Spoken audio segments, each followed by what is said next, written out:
So what are some, Hal, I'm just wondering from like the research or practical examples, and I'm particularly interested in anybody here who has a unique conversation, a unique technique that they take people through to help close those gaps. So we're talking about I've got a thing I really want to do with some sacrifice, some shuffling, or it's already obvious you could do it from a resource perspective. And I remember telling them, hey, there's no way for us to know what's going to happen 20 years from now. Like we may look back on this and think, oh, shoot, you shouldn't have spent that money. But it doesn't seem, the word I used with them was it didn't seem imprudent. So talk a little bit about that, Hal. Like how would you think about that? What would you do? One of the first things is acknowledging that we can never know the future self, right? I love, the way that you just ended that sort of anecdote is we can't predict the future. And I mean, one of the bits of research that I get into in the book is how even when we think we know what's going to happen, going through a change changes us in ways that we can't fully appreciate or anticipate, right? And so that almost needs to be table stakes, that at some point there'll be changes and we don't know what those are. But I think, part of the conversation that you're talking about there is really getting clients to zoom out. We already talked about the letter writing task. I know somebody put it in the chat, but one thing that I've spent a lot of time in my research doing is trying to vividly, visually show people their future selves. And again, at the risk of sounding a little cheesy, there are just great apps that can do this now. And of course, to some extent, like if you're dealing with a client who's in their 60s or 70s, like that may not be the best technique because I'm not sure the technology is there that's like really make the contrast, right? But I've loved this sort of exercise. In fact, ING in Europe just last week did this incredible thing where they asked people to type in, what does your ideal retirement look like? So, one woman says, I'm running through a field of poppies with my dogs.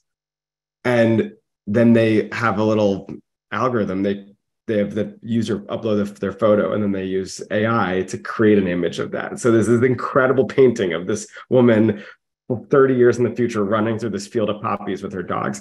I'm actually working with MIT Media Lab right now. We've created this Future You chatbot, which is sounds like the silliest thing.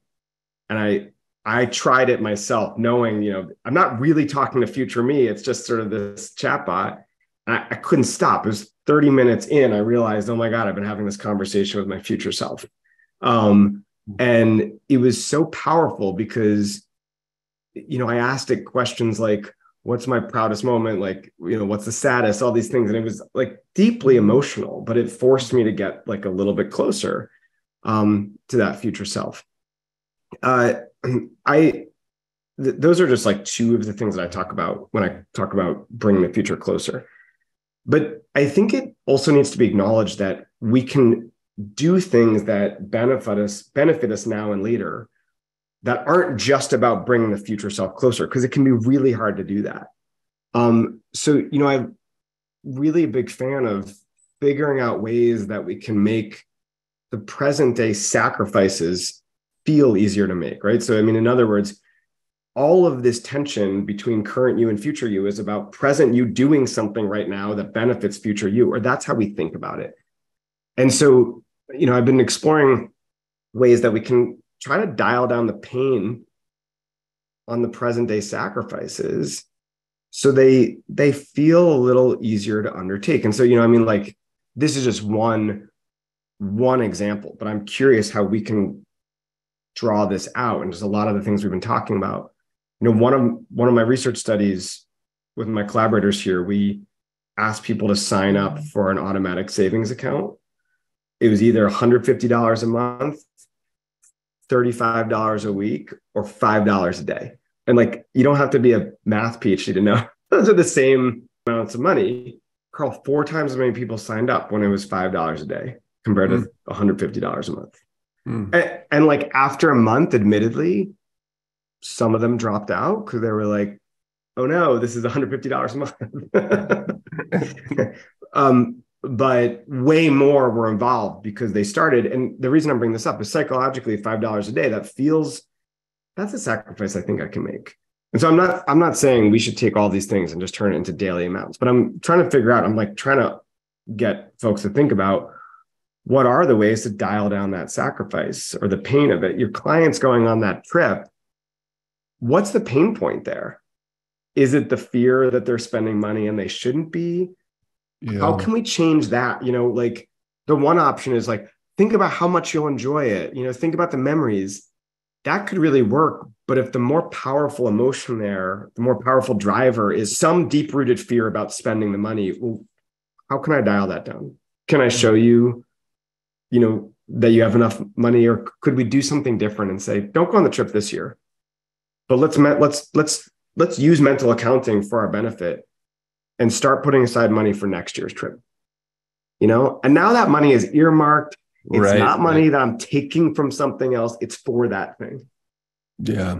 And so if that gets them to do it a year later, I'd be okay with that. Greetings, Carl Richards here. Now, if you enjoyed that little clip you just watched, I'm telling you, my friend, you will love the manifesto that I wrote. Sort of feel like I have to look around and talk really quietly whenever I say the word manifesto, because it sounds like we're up to something. And guess what? We are, right? I wrote this manifesto. It's a small little piece. I think it's 32 pages, right? It's called Real Financial Planning, a manifesto. And I'm telling you, you're going to love it.